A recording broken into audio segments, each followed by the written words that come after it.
You know, Mike, I watch John week in and week out, and quite honestly, I try to emulate him in a lot of ways. He was a friend of ours, a friend of mine. He gave me some of the best advice he could ever give somebody. He said, DW, be yourself and stick to what you know. So many folks in so many sports have tried to emulate John Madden, and he taught us all. You can have fun with this. You can enjoy your sport as much as the folks at home, and we do. The free pass beneficiary was Scott Riggs, the number 36, back on the lead lap. Paul Menard had to pit twice, and Dale Earnhardt Jr. had to come back in a second time. And I'm going to say this right here. They have got to fix their pit road problems. They have been terrible on pit road since the drop of the green flag in Daytona. They had problems in Texas, and they've had a problem here already. You can't keep overcoming that. So Earnhardt will restart 34th. Speaking of mishaps, you're watching from Casey Kane. There goes Biffle. Oh, wow. And that's all because of, looked like the 16 has turned sideways in his pit box. A lot of fellas were. It's going right down into that corner where it gets so tight. Ready for our Claret & Clear to drive restart. Live Claret & Clear indoors and out. You know, moving forward a little bit, Mike, but the pit road at Dover, they are finally fixing that pit road. And there's other racetracks that need to take notes and fix their pit roads. Now there'll be 43 pit stalls at Dover when we go there at the end of May. Mark Martin has led every lap, and if there was ever a driver who wanted to stink up the show, it's Mark Martin this weekend. But I think there's a guy that's wanting to put an end to that, and that's that Kurt Busch in that 2 car back there, because we could watch him near the end of that last run just eating away at Mark Martin's lead. Yeah, it might be getting close to Miller time. Not sure. It's looking pretty good right now.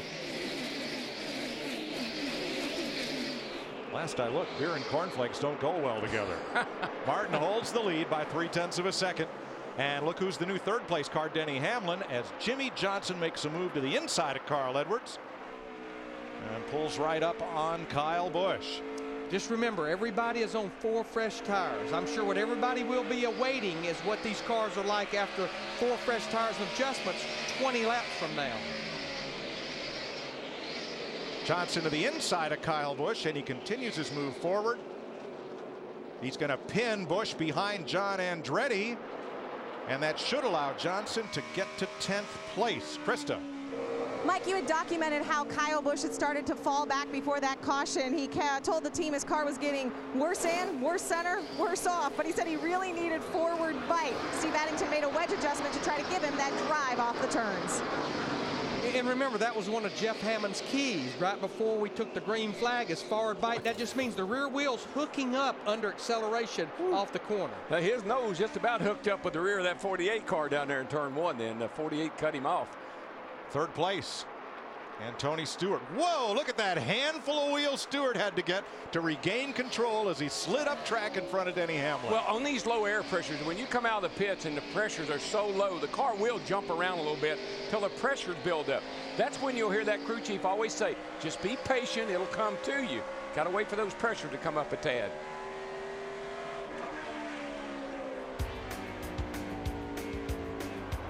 .62 laps complete. Mark Martin has led them all. How long can he stay out front?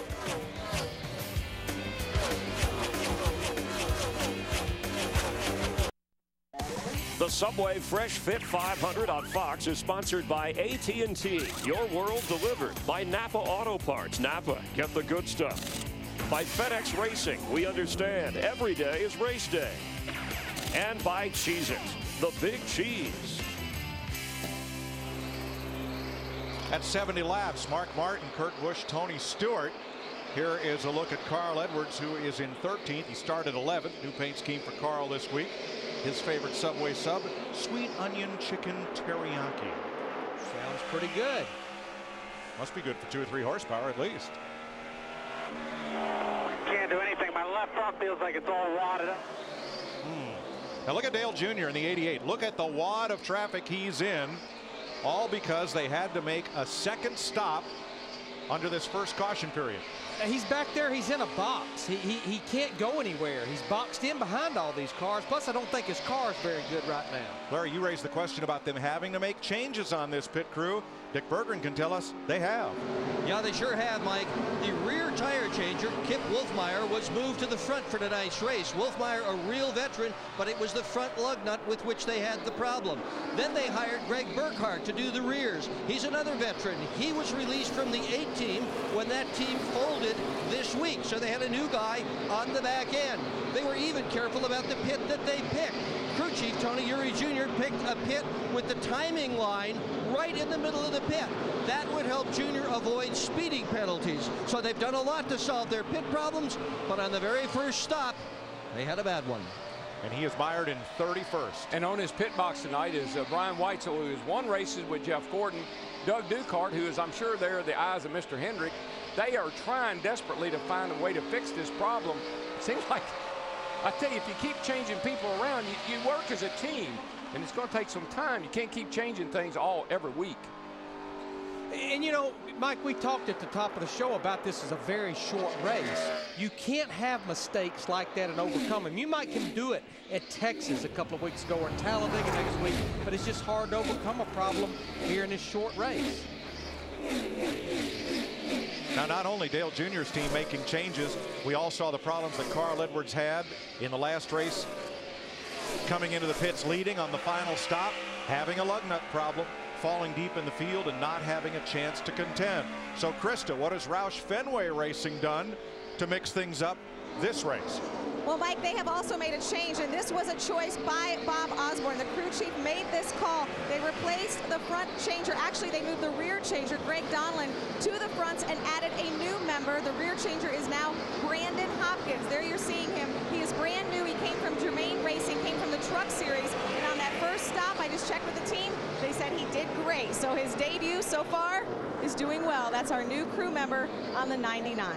But you know what? You come from the Truck Series, you come from the Nationwide Series, you come from all over these places.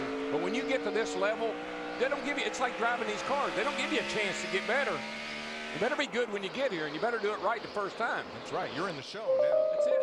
I mean, the competition on pit road is about as keen and as stiff as it is out on the racetrack. These guys are trying to change 4 tires and dump 18.5 to 19 gallons of Sunoco race fuel in 12.5 seconds. That's a tall order, and have it mistake-free.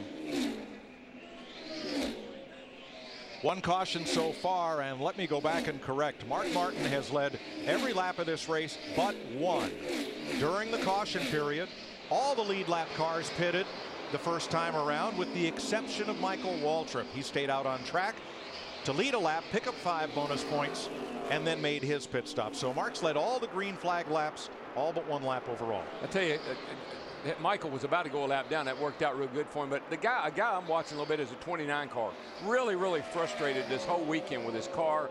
Not happy. And watch this. He's just coming up off a 2 over there, and he just hangs the 98 car there, a Menard, and just about puts them both in the wall. And you know, Darrell, I just wonder if part of Kevin Harvick's frustration, they're not running very good. They were terrible at Texas a couple of weeks ago. And then you look at Kevin Harvick Incorporated with his truck and his Nationwide car. Both of those operations are good right now. I'm on the same page with you, brother. 37 cars on the lead lap, 79 laps complete, 1 caution flag so far, and Mark Martin is still our leader.